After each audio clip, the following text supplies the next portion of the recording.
Psalm 91. He who dwells in the secret place of the Most High shall abide under the shadow of the Almighty. I will say of the Lord, He is my refuge and my fortress, my God. In Him I will trust.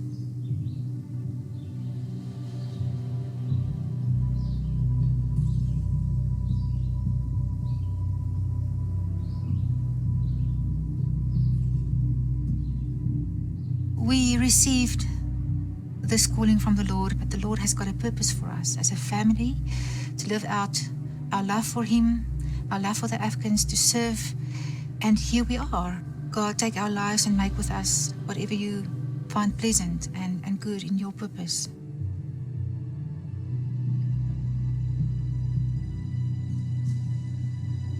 So it was a normal day for us, and then I just went to the office and it was teaching that morning.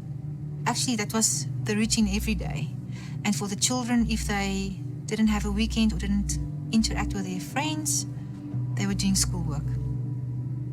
Both of them have got a deep walk with the Lord, and there's this hunger for the Lord that's very precious. And they are growing in their faith day by day. And it's wonderful to be their mom and experience how they are growing. And living their lives for the Lord in a place like Afghanistan. Most wonderful thing the parent can do for his child is to bring him up in the Lord's way so that he knows who his Creator is and that he can have a loving relationship with the Lord and live a life for that purpose.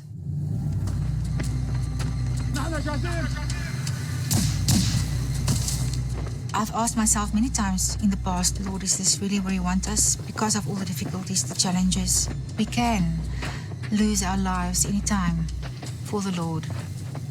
When I look at that in the spiritual realm, I know that He will not take us to a place like Afghanistan and just dump us there, and He doesn't have a plan and a purpose with that.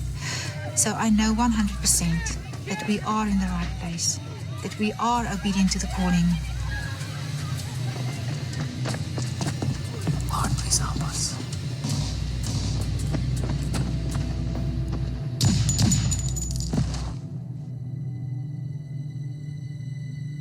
Come on, we gotta get out of here. We have to get out of here. Take me. I would tell my children, Jean-Pierre and today, you will face a very difficult day today, and I'm not going to be there to help you. And Daddy is also not going to be there to help you. But Jesus is going to be there to help you through this, and He will be there. He promised never to leave us nor forsake us.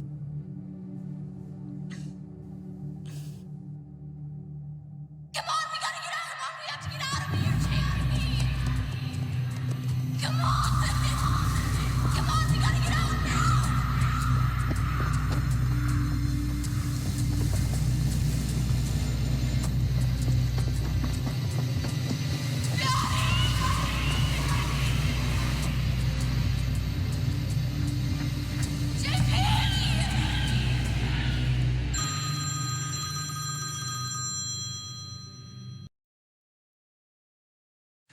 At least 27 children have been killed in Afghanistan in the past 3 days.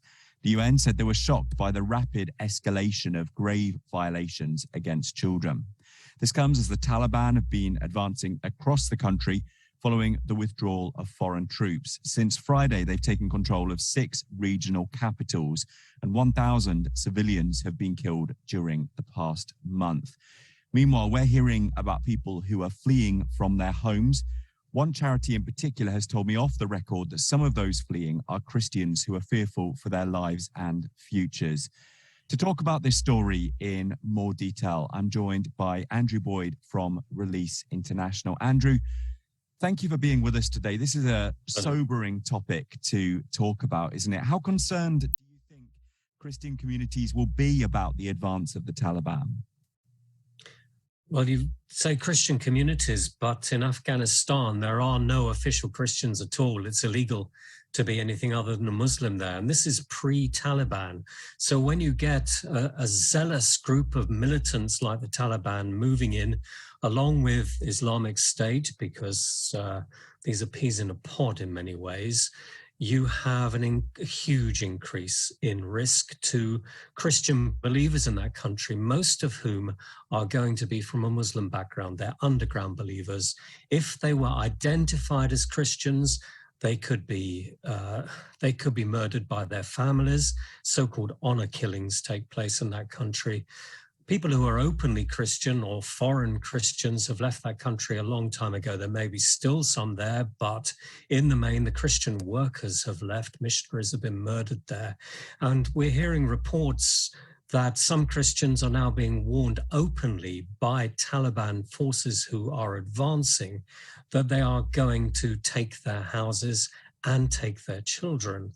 I can't confirm those reports, but that is what we've been reading as I look around the subject and see what others are saying about it too. So Christians are certainly leaving that country, but they are also used to being an underground church in Afghanistan. They're used to working under the most intense pressure and persecution. And Release International is working with its partners on the ground to help spread the gospel, probably the most effective way it can be spread, which is by radio and also by social media. This week on Christian World News, as the Taliban increases its control in Afghanistan, Christians and other religious minorities fear for the future. What can the world do to stop the coming persecution? Anchor of Special Report. He recently interviewed Pentagon Press Secretary John Kirby. Brett, obviously a big change of approach here since you spoke with him. Compare what he said to you to what he's saying today for us, and welcome. Thanks for being here. Thanks, Martha. Good afternoon. It's night and day. In 24 hours, essentially less than 24 hours, the administration went from going to say that the Taliban needs to understand that if they want to be welcomed into the international community, they need to do X, Y, and Z. And I pressed him saying, listen, you have UN people on the ground, Human Rights Watch people, saying that there are beheadings and executions as they're taking over these big cities. And he said, well, we understand that, and you know, they had a different talking point. Today, after a briefing with the president and the defense secretary, they are deciding that more troops need to be put in, 3 battalions of Marines and other soldiers to evacuate American citizens there. Now, you heard those last questions, Martha, about the images of Saigon and Marines going in to rescue Americans at the embassy in Vietnam. And you know, that is where we are after almost 20 years on the ground in Afghanistan. There are a lot of soldiers and Marines who have fought there who are dejected and feel that this is a horrible end to what had been, you know, 20 years of protecting America by keeping Afghanistan safe. And billions of dollars. The Taliban is now in control of Afghanistan. They entered the capital today. They met at the presidential palace to arrange a transfer of power. And it's a disaster unfolding very quickly. The Afghan president has left the country, and the U.S. is evacuating American and allied personnel. Here's ABC's Faith Abube with the latest. Afghanistan President Ashraf Ghani has left his country after a delegation of Taliban leaders arrived at the presidential palace to negotiate a transfer of power.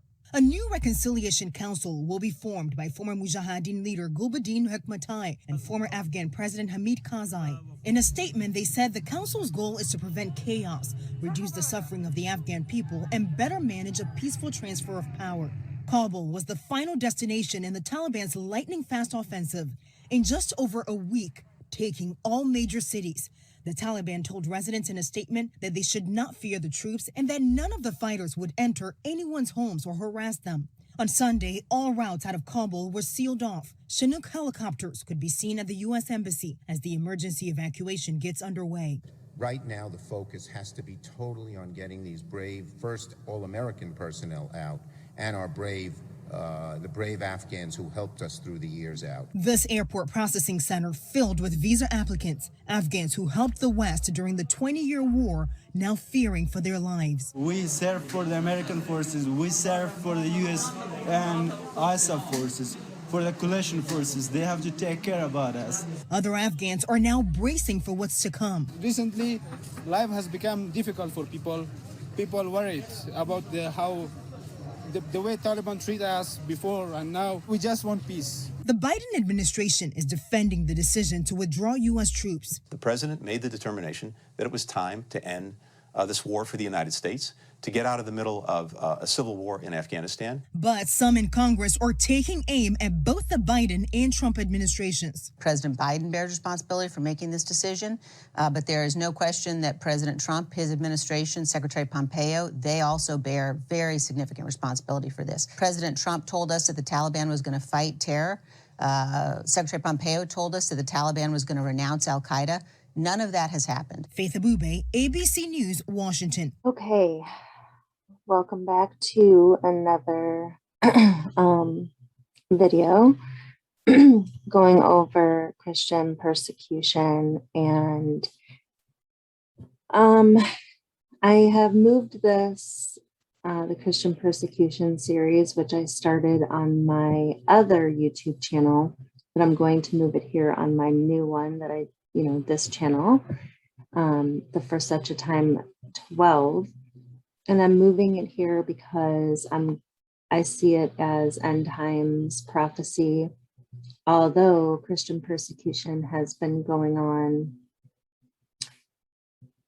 for thousands of years now,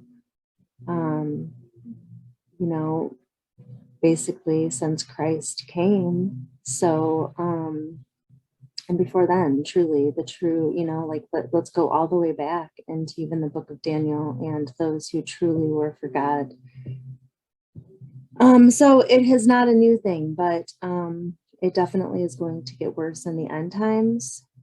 So I am moving it to this channel, which this channel focuses on end time studies. And again, I will link in the description box my other channel, which you can go, and I have started this new one because my other channel was getting strikes, in case you haven't seen the intro for this channel.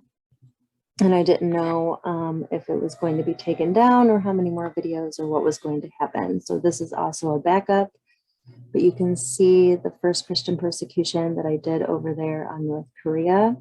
I will link the video in this description box, and also please go and subscribe to my BitChute and Rumble accounts, because I can talk about things I cannot talk about on this platform. And I will be doing all Mark of the Beast moving forward videos on there, as well as the deleted videos from my other YouTube channel, my Tracy P channel.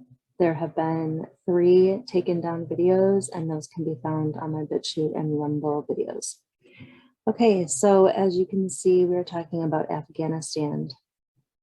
And the beginning of this video, it shows past to current. We have brothers and sisters over there, even though it is illegal to come out as a Christian in Afghanistan. It is highly hostile.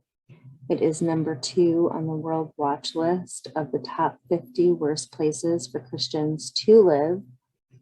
And the current crisis and current chaos, the Taliban has currently, they are stating in the news, taken over, so much so that their president fled the country. We got news of that yesterday.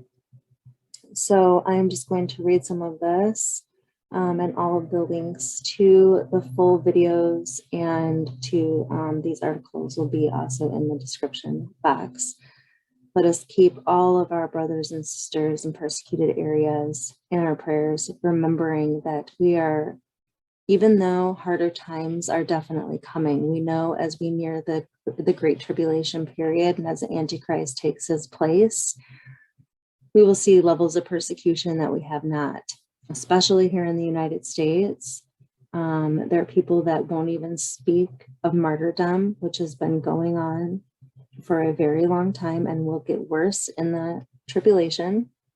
And a lot of pre-trib people won't even speak about the persecution that happens to our brothers and sisters, because again, there is a cost that we count. None of us know how bad it will get or what we'll have to face to stand for Christ until the end. None of us know how bad it will be before the rapture, and none of us know the exact time of the rapture. So we need to count the cost to follow him and remember that we share in the sufferings of the Lord. And it is nothing compared to having eternity with Christ. This world is going to be judged soon and fading fast and temporary for all. And it will not be worth it to forfeit your soul for man.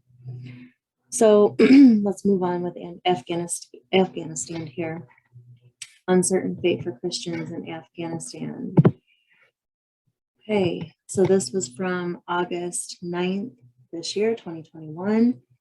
As cities fall to a Taliban resurgence in Afghanistan, the future of that country's Christian population grows more uncertain. The U.S. troop withdrawal has increased a climate of insecurity in the country, and U.S.-backed Afghan forces are struggling to contain the Taliban's advance. With the clip before this, you guys have seen, if you were watching, that it only took 1 week for them to take over cities, and Kabul was the last one that they just recently took. I know that Biden was going to send more troops back in before this happened, but then this happened. Afghanistan's Christians are already mostly underground. The country has only one Catholic church tucked away in the Italian embassy, and even that closed in response to the pandemic. The 2004 Constitution of Afghanistan severely limits religious freedom, forbidding the open preaching of the gospel and restricting conversion to Christianity. We need to keep in mind that there are Muslim countries that are there are countries over in the Middle East and in that area like Afghanistan where it is legal to kill even your family members if they convert from Islam to Christianity. In the Quran, it is even speaking of killing those who don't follow Allah. So we need to keep in mind that the blood of the saints, this has been going on for a long time, and those who will be cutting off people's heads for this faith is not the Catholics. Okay, they have not been doing that, although they are involved in many things, and I was pulled from that deception, and they do things they should not do, which I'll get into a different video on that. We just need to open our eyes to where the persecution truly has been and the blood of the saints. Okay. Due to the spreading insecurity, the likelihood of a civil war in the already war-torn country is growing more and more likely. The Christian community has never been welcomed in the country and now is feeling even more threatened as the U.S. troop withdrawal peels back another layer of stability and security. Whatever the structure of the church inside Afghanistan, if the Taliban fully assumes control, the Afghan church will face a difficult road, and they already have quite a difficult road out there. Women's rights, which have increased over the years, will likely be rolled back, and the investment of nearly $1 trillion in the 20-year-long conflict will have little to show in terms of sustainable development and progress. So we need to keep them in our prayers, and this is a world watch list. Open Doors, Afghanistan is number 2 of the worst countries. They score 94. The persecution level is extreme. The main religion is Islam, and they have a small number of Christians. They basically have not count or cannot count because of the hiding. Here's a profile persecution. If you guys want to go further, you can click here. It will be in the description box of how the scoring works and what it all stands for. So what does persecution look like in Afghanistan? Well, what is life like for Christians? It is impossible to live openly as a Christian in Afghanistan. Leaving Islam is considered shameful, and Christian converts face dire consequences if their new faith is discovered. Either they have to flee the country or they will be killed. If a Christian's family discovers they have converted, their family, clan, or tribe has to save its honor by disowning the believer or even killing them. Christians from a Muslim background can also be sectioned into a psychiatric hospital because leaving Islam is considered a sign of insanity. So a secret Afghan believer says, how we survive daily, only God knows. He knows because he has been kind to dwell with us, but we are tired of all the death around us. Afghanistan remains the second highest country on the world watch list, and persecution is only very slightly less oppressive than North Korea. The Islamic State group and the Taliban continue to have a strong, violent presence in Afghanistan, with the Taliban controlling large regions. All Christians in Afghanistan are extremely vulnerable to persecution. Areas controlled by the Taliban are particularly oppressive, but there is no safe way to express any form of Christian faith in the country. So what can we do to help? Is pray. We need to pray for our persecuted believers in Afghanistan, pray for protection for the small percentage of Afghani believers, pray that God will call more to Jesus for their salvation of their soul. Pray that God would make seeing eyes blind, and that anyone who might be looking for secret Afghan Christians would not discover them. Pray that despite their isolation, Afghan believers would be strengthened and encouraged in their faith. Pray that they would find safe ways to access the Word of God and communicate with other believers. Pray that God would be at work in the hearts of Islamic extremists, such as members of the Taliban and the Islamic State group, and they would come to know the love of Jesus, that he would turn their lives around. So again, I am doing this Christian persecution series because it is not spoken of that much, not even by a group of believers, that when you listen to them. We should keep all of our persecuted brothers and sisters in our hearts and prayers, asking the Lord to strengthen them as the disciples were, that no matter what, they will endure to the end and not shrink back even from death. That goes for us as well as the coming times that are coming. Okay, we don't know how bad it's going to get. And we need to stand strong for Christ no matter what. I pray for wisdom and courage and strength and discernment in these days, and to stand like his disciples did, not shrinking back, even if we are faced with death or tougher times or camps or whatever is to come, that none of us will take the mark of the beast, and that we will hold the line for Christ no matter what. So please, again, go, if you have not subscribed to this channel, please do so we can get the word out more. Also, please go over to my Tracy Pete channel. You can subscribe there. I will be doing Read the Bible with Me studies, and all scripture based on that channel. All Mark of the Beast will be under BitChute and Rumble. So if you like this, you can subscribe to all my channels so you can see what's coming next. Basically, no one's going to stop what's coming, and the most that I'm praying for is just to open more eyes, and that more people will start to question, and God will call them and open their eyes to what is truly happening. So we can't stop what's coming, but we can help to try to plant these seeds and pray that God will wake that person up. And so we're just going to put out truth, and that is my goal, is to put out truth and to open more eyes to the facts of what the true facts are, because we are now in a mess with censorship and the media twisting facts and fact checkers not being truthful. And if this is not like propaganda like Hitler, I don't know what else people need for their eyes to be opened. This is a huge foreshadowing. And that should have been a huge warning when they were saying no buying or selling. Okay, so again, I will put the first North Korea Christian persecution in the description box. And God bless all of you, and continue to pray for our persecuted brothers and sisters.